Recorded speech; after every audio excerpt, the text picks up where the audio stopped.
Welcome to the Subjective Professor podcast, where we reject coercion and hypocrisy. This is episode 55, and we are going to talk about the application of no hypocrisy or coercion, and we're going to apply it to a couple of situations. Let's see. But first, let's talk about the UPS driver strike. It concluded today, I guess, and all of the memes that are going around are saying that they're making $170,000 a year now. So that would be base salary plus benefits, including medical, health. I would assume retirement as well. And so that's a big hunk of change. I did an episode already on strikes, how it is coercive. And generally, people who are victimized by strikes are generally left out of the conversation, right? So all of the people who are waiting on deliveries, people who need to be served, they are sort of held hostage, right? So there's a little bit of extortion going on. But in theory, if someone was working for you and they sort of did not return something to you or held something sort of to extort from you more money, well, that's illegal. But strikes, they're allowed to do it. And so that's what creates this kind of scenario. Otherwise, UPS would just fire all of them and then ask people who's willing to work for the amount that was being paid to the previous drivers. And then you see, a mad rush to fill those jobs. Now, UPS would then turn around and offer, go directly to some of the drivers and say, okay, who still wants to strike? Some people might double down and said, I'm not going to work for a company like this. And so they lose their jobs and everybody else keeps their jobs. And other people take the space or place of people who quit as a result of not being paid more. There are a couple things that I would like to point out, but we live in a legislated world now, so unions can extort from other people, and it's perfectly legal, right? But it is curious, especially to the subjective professor, how much that they are getting. So in terms of base salary, easily double what I was making before. And in terms of all the benefits, probably double or triple, perhaps. But you just need a GED to drive a UPS truck. I have a PhD. And I'm not whining, all right, because my dad always told me that becoming a teacher, going into education means that you're going to be poor all your life. And so I never complained about my salary. I looked at it and said, man, I'm making a lot of money. But it does sort of undermine the argument that a lot of educators make, that if you go to college, you'll make more money. That's just simply not true, right? There's a lot more going on here. And like I said, if UPS drivers, if they couldn't demand higher wages through coercion in this way, then they wouldn't get it, right? And so it's because of the legal system that sort of sets up some of this. But let's face it, PhD, being taught to just sort of talk or talk into a microphone or talk to students, why would anyone want to give you money for that? It's kind of silly. The downside or upside, I don't know, however you want to look at it, depends on your subjectivity. There is the potential that UPS becomes the next Yellow Truck Company. And if you didn't hear, Yellow Truck Company went bankrupt because their drivers also went on strike. So I heard. And so they demanded much higher wages. And so by doing that, by caving to their demands, they essentially bankrupted the company. And so when interest rates started going up, then somehow the investments they made or the loans that they took out, they couldn't afford to pay them back. So there's that potential. Now, here's the thing, though. The fundamental problem is not necessarily the unions, although I don't agree with the coercive methods that they use. It's the fact that all prices are going up. The cost of living is going up. and that is inflation. So the price of rent, the price of housing, the price of food, the price of gas, all of these things are rising in prices. And so whatever you were making before and you budgeted a certain amount of money, it's not enough anymore. Although I think if I was making as much as a UPS driver, I would not be complaining. Nevertheless, I guess you fall into a habit of how you spend your money. And when you can no longer do that, you complain. And so people go on strike. But the fundamental problem, if it's inflation, right? So if prices weren't going up, then you probably wouldn't have seen the strike.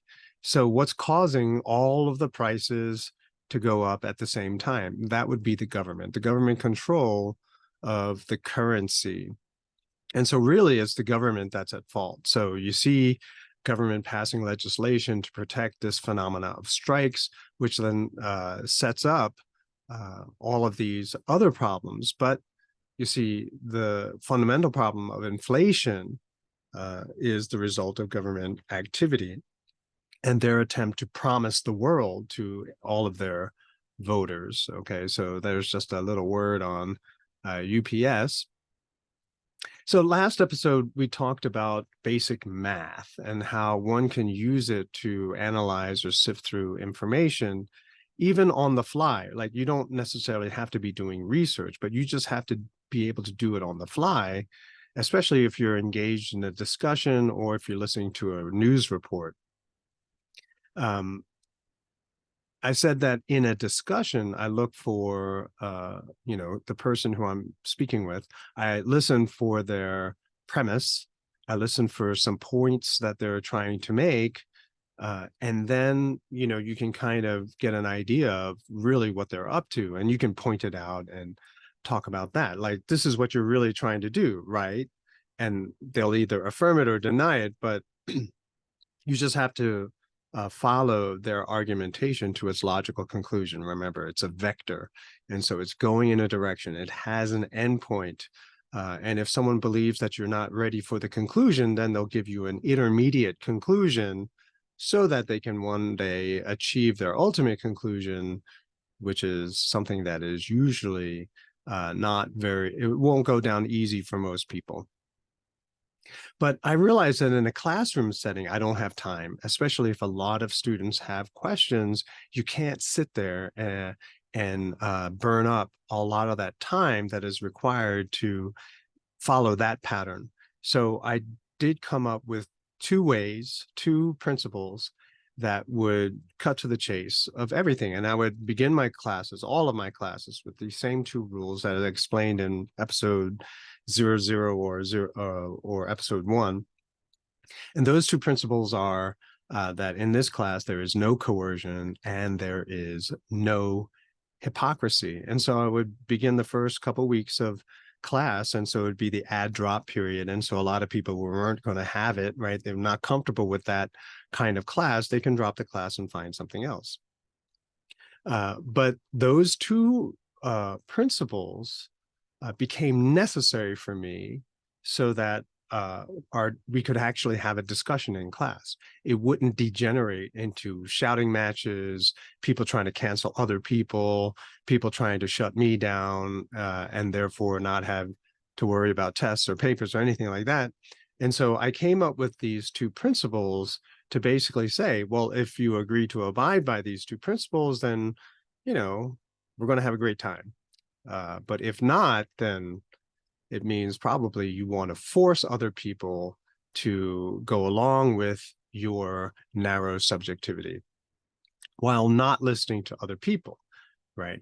So if we were to relate coercion and hypocrisy to the math lesson that I sort of tangentially gave last episode, coercion is basically forcing bad math onto people, right? This is what I want you to do. It's a bad idea. It's really expensive, and it'll be detrimental to most people. So that's why you have to do it, right? It's not sold in that way, but obviously that's misinformation or disinformation, however you want to, deliberate misinformation, or just really bad subjective information. We're not going to go over the downside risk. We're only going to talk about our hope for potential upside, right? And so that's bad math. I'm going to force bad math onto you. Hypocrisy is, if we were to think about it mathematically, here's all this data. I'm only going to consider the data that is favorable to the conclusion I want to make, right? And everyone does this on the left these days. And actually, a lot of people are starting to do this on the right as well, especially when it comes to matters concerning Donald Trump. And we'll talk about Trump and Biden in a moment. And I don't know if anyone's getting really upset if the temperature is rising, but I'm, politically, I would rather that there be less government, as I explained already. So coercion and hypocrisy are both, you can kind of relate both of them to basic mathematics. And using coercion, forcing people to do things, you do not change their behavior. All you do is create more criminals because people are going to continue to do what they did before. And then this results in dissatisfaction, plus the realization that people in other countries are still allowed to do what you cannot do in this country. And so that just upsets even more people, especially when it comes to medical treatments. Hypocrisy is injustice. We talked about this. So the easiest example, of course, if politicians were not exempt and they could not give anyone exemption from the consequences of their choices and actions, then you wouldn't see any laws being written, because most politicians exempt themselves, right? They exclude themselves from all of the rules that they impose on the rest of us. I'll probably do an episode on authoritarianism at some point. But anyway, it's a natural occurrence. You can't factor it out. You can't account for it, because that's just what happens. You give people power and they will abuse that power.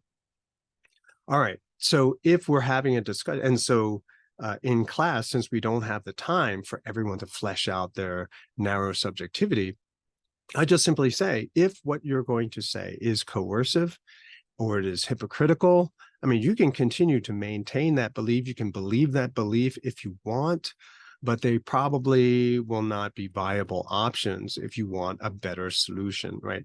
Forcing conformity, forcing people to agree with you is not the way to resolve conflict. You are going to promote conflict. And we see that easily today. That's what's always going on. And so using these two principles, you can see when a student's idea or a propaganda bit of information that they heard from someone else that they repeat, if it's coercive or it's hypocritical, then you know it's probably going to be a very bad idea. And that is something for the student to work out on their own. But for the sake of discussion in class, we're just going to say, that's interesting, probably heard it before. You're free to have that subjectivity. I'm not going to ask you to change it. I'm not going to say you're wrong. I'm just going to say you're being subjective. And most of the people in the rest of the room won't care for that. If given a choice, they're not going to agree to that. So what would be better, right? And so that's the whole point of this podcast, is to try to get people to sort of train themselves or start thinking in a certain way, not to escalate discussion, but to sort of redirect the attention or the focus of the discussion to try to come up with a solution that would satisfy even more people. In a situation like this, people get really upset. Why? Because of the religious nature of how people subscribe to certain ideas, right? In the absence of religion or God, people still need to believe in something. They need something to be able to decide what is good and bad, what is a moral choice, what is an immoral choice. And so belief in, say, climate change or whatever, that becomes their moral framework. And so when people say, yeah, I don't see it, it's not unlike people, trashing scripture or saying there's no such thing as God. It's a very similar phenomena. But because, and I explained before, but because we don't use the word religion in situations like climate change, although more and more people are, I'm beginning to see that they're beginning to make that connection. They say it's like a religion. Well, it is a religion, all right. It's just so simple. But because people are functioning as a religion, they get really, really upset. Okay. Probably it's because I teach this kind of stuff, and it's very hard to undermine. Lots of people have tried it. Maybe that's why my contract wasn't renewed. I don't know. But anyway, but remember that just because you point out that something is coercive or something is hypocritical, you don't then suddenly get the correct answer, quote unquote, right? All you do is you now see what are viable answers and answers or solutions or subjectivities, which probably will end in something not very nice, a very costly situation, a lot of conflict in society, something negative. So, for example, a couple scenarios. So, for I don't know, how long has it been? 7 years now or something that we've been living under this Trump colluded with the Russians kind of thing. And the Durham report pretty much came out and confirmed or stated officially what most of us already knew, and that the whole Trump collusion thing was a scam cooked up by Hillary Clinton, approved by Obama during the election for 2016. Just look at the Durham report. It's all in there. So I can't be canceled for that, can I? But so the real insurrection, if you think about it, wasn't January 6th. And even all of that information seems to show that it wasn't an insurrection. There were a lot of feds in the crowd that tried to instigate something even more. There was something else going on, but definitely it was not an insurrection. Rather, one could point and look at Clinton's attempt to undermine the election, change and influence the outcome of the election, look at that as an insurrection. Or you can look at the assassination of JFK as that being an insurrection. Oh, no, but we're going to prosecute people who are dressed up in Buffalo Lodge, like a Flintstones Buffalo Lodge costume. That's the person who's going to take over the country. Yeah, it's ridiculous. But at the same time, you see Biden, where there is actual proof of his corruption, his accepting bribes from China in Ukraine, all of this kind of stuff. There's proof, right? And nothing is being done. So when you see the hypocrisy there, right, where you're going to prosecute one and not the other, right? So Trump is guilty of certain things, but is it prison worthy? Is it worth all of the millions and millions of dollars that are being spent on these lame attempts of trying to get him into prison? Yeah, I don't know. It just doesn't make it. I don't know. There's no benefit at all. And so, in other words, hypocrisy in the justice system means that we all suffer, even the people who think they like Biden, right? They're suffering too, because their food prices are going up, their gas prices are going up, and they're going to blame Trump for it, or they're going to blame climate change for it, whatever. But the reality is that they are suffering as well. And so you cannot achieve justice through hypocrisy. And so basically, if you hate Trump a lot, you got to swallow the bitter pill. It's your candidate that probably is more likely of being guilty of something than Trump is, And personally, the only thing that I like about either of them, right, the only redeeming quality is that Trump tried to de-escalate all foreign involvement, right? He tried to get us out of NATO. He tried to end all the wars. He tried to bring all the troops home. And because of that, because that is pro-peace, he is far better than many of the previous presidents that we've had in a long time. But other than that, please, I wish he wouldn't run, right? But then again, some people are saying only a person like Trump would be able to push an idea like that through. I don't know. I'm just weep over the state of our political situation today. Finally, I want to basically insert that I myself had to come up, and I ran into the problem of hypocrisy. So when I was doing my graduate work, the conclusion I was supposed to make was that Asians were supposed to become politically active and fight for rights that favored them. But then when I reached that conclusion as a result of all of the research I did in race theory and what happened to other racial groups, and so this is how they solved their problems, and so this is how we're supposed to go about doing it. That was the conclusion, right? That we're supposed to become politically active so that we can get a piece of the American dream, whatever. But of course, that means that they have to oppress someone else. And I realized that this was hypocrisy.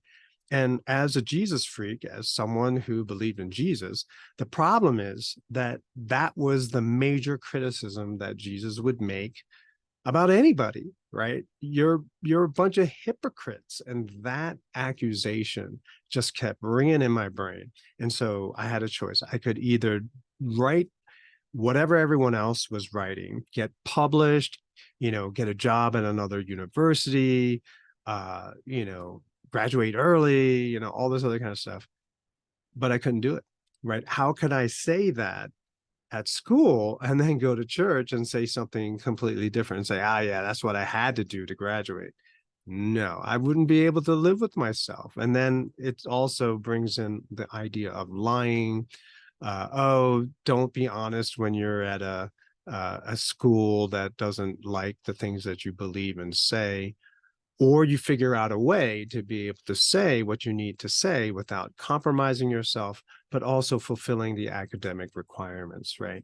And so because of the hypocrisy of all of the conclusions of race theory then and now, I couldn't make that conclusion. So instead, what I came up with was something really different. No one really cares, though. Obviously, because you can't get any kind of political power. There's no political activism if you simply say your identity is pretty much any characteristic that you have, the sum total of all of the characteristics or racializations that can be inscribed on your body. All of that, negative, positive, the ones that you like and don't like, the ones that are past and you forgot about, the ones that are going to be in the future that you don't even know about yet. All of these things together create your identity. And that's how we live in society. As we go through society, we pick and choose the racializations, the characteristics that we are going to use and signify in any given moment. It's a lot more complicated. However, it also allows people to move beyond problems instead of fixating and doubling down and legislating to preserve previously observed subjective situations. No, now you remove the subjectivity. Now you can exercise and try to find other alternatives other than the ones that created the problem in the first place. In other words, we're getting out of the box. And so rather than impose your views on others and say, this is the way it's got to be done, just let people try to figure it out on their own, and they will make better choices once they realize what the true cost of their choices are, what you're giving up if you make this choice or that choice, right? And so we can see that even now, other countries, some countries are rejecting all of the ideology that's coming out of the university, right? You're being extremely subjective, if we were to put it in our terminology. And so therefore we reject it. It doesn't speak to us. And so likewise, I say here, everyone is going to come to this and hear this and say, well, I think this, I think that, yeah, because everyone is subjective. But everyone, as long as everyone pays for their choices, their subjectivity, I have nothing to say, right? But just realize that doubling down and saying, well, everyone should do it this way is the reason we have the kinds of situations that we're having today in our society and throughout the world, arguably. So if people can realize that this is really the problem, coercion and hypocrisy, maybe more people can get out of their box. I will talk to you in the next episode.